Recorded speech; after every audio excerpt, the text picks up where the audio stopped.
सास हो तो ऐसी। सावित्री देवी के दो बेटे और उनकी पत्नियां, बड़ी बहू निधि और छोटी बहू रचना, दोनों के दो दो बच्चे। बात लगभग 15 साल पुरानी है। आजकल तो संयुक्त परिवार देखने को भी नहीं मिलते। सबको एकल परिवार में ही सुविधा दिखती है। बर्दाश्त की सीमा भी कम हो गई है। उस समय हर किसी के घर काम वाली बाई भी नहीं लगी होती थी। सभी महिलाएं घर का काम स्वयं करती थी। निधि और रचना भी सारा काम मिल बांट कर लेती। खाना बनाने का काम दोनों ने बांट रखा था। सुबह का खाना निधि बनाती तो शाम का रचना। सावित्री जी भी बहुत अच्छी सास थी। बहुओं की मदद करने को हमेशा तैयार रहती। हर छोटी बड़ी बात पर बहुओं की ढाल बन जाती। अच्छा, घर में महेश जी का बड़ा ही दबदबा था। घर के एक एक खर्चे का वो हिसाब रखते। खाने में क्या बनेगा ये भी वो ही निश्चित करते। मैं सोच रहा था बड़ी बहू शाम का खाना बनाए और छोटी बहू सुबह का, जिससे खाने के स्वाद में थोड़ा बदलाव मिलेगा। क्या कहती हो तुम? महेश जी ने अपनी पत्नी से कहा। सावित्री जी, जैसा चल रहा है वैसा ही चलने दे। रचना, बहू के बच्चे छोटे हैं, खुद से ही नहलाना खिलाना पड़ता है। उसके लिए सुबह सुबह रसोई संभालना मुश्किल हो जाएगा। महेश जी भी चुप हो गए।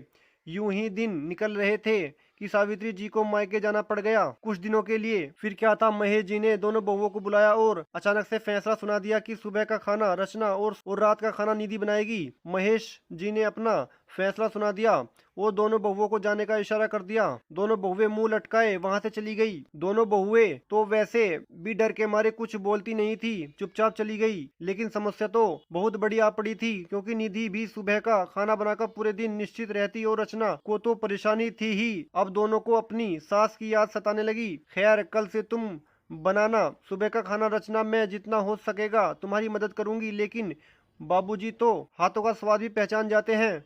दोनों बहुएं महेश जी की इच्छानुसार खाना बनाने लगी। लेकिन दिक्कत तो आ रही थी, एक दूसरे की मदद भी करती। निधि सुबह सब बच्चों को संभालती और रचना खाना बनाती। कभी कभी खाना बनाने की अदला बदली भी कर लेते। फिर एक दिन अचानक शाम को महेश जी चौके में आ जाते हैं। ये क्या, तुम खाना बना रही हो? बड़ी बहू कहाँ है? रचना के तो पैरों तले जैसे जमीन खिसक गई हो। जबान हलक में अटक गई, कुछ बोल ही नहीं पाई। तभी हाँ हाँ, कौन सी आफत आ गई आपको खाना खाने से मतलब, या बनाने वाले से? सावित्री जी ने बैग रखते हुए बोला। रचना की जान में जान आई।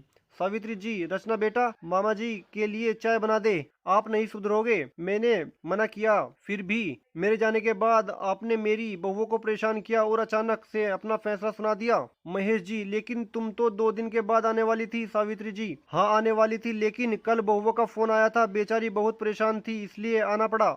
महेश, अच्छा तो ये बात है। मेरा इरादा किसी को परेशान करने का नहीं था। वो तो मैंने बस स्वाद बदलने के लिए कहा था और बहुओं को भी अपने रूटीन से थोड़ा बदलाव मिल जाता इसलिए। लेकिन तुम औरतों से तो भगवान भी नहीं जीत पाए, तो मैं तो बस एक तुच्छ प्राणी हूँ, कहकर महेश जी को वहां से खिसकने में ही भलाई लगी। रचना और निधि अपनी सासू माँ के साथ अपनी जीत पर मुस्कुराने लगी।